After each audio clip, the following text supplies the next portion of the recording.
మేషరాశి వారు ఆషాఢమాస పూర్ణిమ బహుళాష్టమి సందర్భంగా ఎలాంటి విధి విధానాలు పాటించాలో ఈ వీడియోలో సవివరంగా సంపూర్ణంగా తెలుసుకుందాం. మేషరాశిలో ఏ నక్షత్రాలు వస్తాయనగా అశ్విని నక్షత్రంలోని 4 పాదాలు, భరణి నక్షత్రంలోని 4 పాదాలు, కృతికా నక్షత్రంలోని 1 పాదం కలిపితే మేషరాశి. చాలామందికి పుట్టినటువంటి కాల సమయంలో డేటా ఆఫ్ బర్త్లు లేనటువంటి కారణం వలన పేరు యొక్క మొదటి అక్షరాన్ని అనుసరిస్తూ ఆ రాశిని తెలుసుకునే ప్రయత్నం చేద్దాం. చు, చే, చో, లా, లీ, లు, లే, లో, ఆ అక్షరాల వారందరూ మేషరాశి జాతకులే. మేషరాశి యొక్క అధిపతి కుజుడు. వీరికి ఈ ఆషాఢ మాసంలో పూర్ణిమ సందర్భంగా అలాగనే అష్టమి సందర్భంగా మనమందరము కూడా కలియుగ కాలంలో కాళభైరవ స్వామి వారికి స్మరణ చేయడం, కాళికామాతను స్మరించడం, అమ్మవారికి బోనాన్ని తీసుకొని వెళ్ళి ప్రసాదం వండి భక్తి తత్వంతో ఉండడం వలన గృహంలో సకల అష్ట కష్టాలు తొలగిపోతాయని చెప్పి గమనించగలగాలి. మనకు వీలైనంత వరకు కొబ్బరి చెప్పలో కానీ గుమ్మడికాయలో కానీ అష్టముఖ అంటే 8 ముఖాలుగా ఒత్తులు పెట్టి తూర్పు, ఆగ్నేయ, దక్షిణ, నైరుతి, వాయువ్య, ఉత్తర ఈశాన్యం వైపు దీపం పెట్టి కూష్మాండ దీపాన్ని పెట్టడం వలన అమ్మవారి యొక్క ఆశీస్సులు, కాలభైరవుడి యొక్క ఆశీస్సులు కలిగి వారు అనుకుంటున్న అన్ని పనుల్లో విజయం వారి సొంతమవుతుందని చెప్పి గమనించాలి.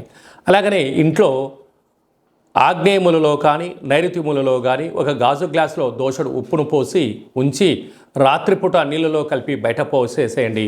ఇంట్లో నరదృష్టి యొక్క ప్రభావాలు కూడా తొలగిపోతాయి. అలాగనే ధన, వాక్కు, కుటుంబ స్థానంలో కుజభగవానుడు సంచారం చేయడం వలన కుజదోష ప్రభావం కారణం వలన దయచేసి ఈ యొక్క మాసంలో అప్పులు ఇవ్వద్దు, అప్పులు తెచ్చుకోవద్దు. ఎందుకనగా ధనపరమైన చిక్కుల కారణం చేత మానవ సంబంధాలు, ఆర్థిక సంబంధాలు మనోవేదనకు గురి చేయడం, బంధువులతో, మిత్రులతో, స్నేహితులతో వివాదం పెరగడం వలన మీ స్థాయి జనాలు తగ్గిస్తూ మీకు మనశ్శాంతి లేని పరిస్థితి కలిగించే అవకాశాలు ఉన్నాయి. కనుక దయచేసి అప్పులపరమైనటువంటి వాటికి వెళ్లకుండా ఉండబడిన ధనంతోనే ప్రణాళికలు రచించుకొని అప్పులు చేయకుండా గొప్పలకు వెళ్లకుండా ఉండగలిగినట్లయితే మీకు మంచి కాలం అని చెప్పి గమనించాలి. అక్కడే గురు సంచార స్థితి ఉండడం వలన విద్యార్థులు స్కూల్లో కానీ కాలేజీలో కానీ యూనివర్సిటీలో చేర్పించడం జరుగుతుంది. చేర్పించిన తర్వాత వాళ్ళకి నచ్చకపోవడమో లేకుంటే కఠిన ఫీజు ఎనికి తెచ్చుకోలేని పరిస్థితిలో సతమత అయ్యే పరిస్థితి ఉంటుంది. కనుక దయచేసి తల్లిదండ్రులు బాగా గుర్తు పెట్టుకోవాల్సిన అంశం ఏమిటంటే పిల్లలకు ఏ రంగం అయితే ఇష్టమో ఆ రంగంలోనే వాళ్ళను ఆ యూనివర్సిటీలో కానీ కాలేజీల్లో కానీ కళాశాలలో కానీ పాఠశాల కానీ పంపించే ప్రయత్నం చేయండి. లేకపోతే పిల్లల యొక్క సమయం, మీ యొక్క ధనం రెండూ వృధా అయ్యే అవకాశాలు చాలా అధికంగా ఉంటున్నాయి. అర్ధాష్టమ రవి, అర్ధాష్టమ బుధుడు, అర్ధాష్టమ శుక్రుడు మీ జన్మ నక్షత్రం రోజున పూర్ణిమ, అమావాస్య తిథుల యందున ఇది వర్షాకాలం అవ్వడం వలన దయచేసి చెట్ల కింద ఉండడం కానీ, నదిలోకి దూకడం కానీ, స్విమ్మింగ్ అని, అలాగనే దూర వాయు జల ప్రయాణాలు పెట్టుకోకపోవడం ఉత్తమోత్తం. ప్రమాదాలు పొంచి ఉన్నాయి.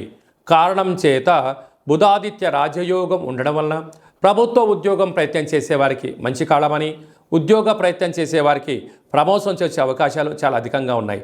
అక్కడే శుక్రుడు ఉన్నాడు కనుక విలువైనటువంటి మీ ఫోన్లు, ల్యాప్టాప్లు, మెయిల్స్, మెసేజ్లు భద్రపరచుకోగలగాలి. లేకుంటే మీ ఓటీపీలు దొంగలించబడి అనేక రకాల ఇబ్బందికి గురయ్యే పరిస్థితి చాలా అధికంగా ఉంటుంది. కనుక వ్యయంలో రాహు సంచార స్థితి ఉండడం వలన చిన్న మాటలకే మీకు ఇబ్బందిని కలిగించడం, పై అధికారులు, సహా ఉద్యోగస్తులు, కింది స్థాయి ఉద్యోగస్తులు మీరు ఎక్కడ తప్పు చేస్తారా అక్కడ మిమ్మల్ని సమూలంగా పాతిపెట్టేయాలి అని చెప్పి ఎదురు చూస్తున్నారు. కనుక రహస్య చర్చలకు ఇది సరైన సమయం కాదు అని చెప్పి గమనించాలి.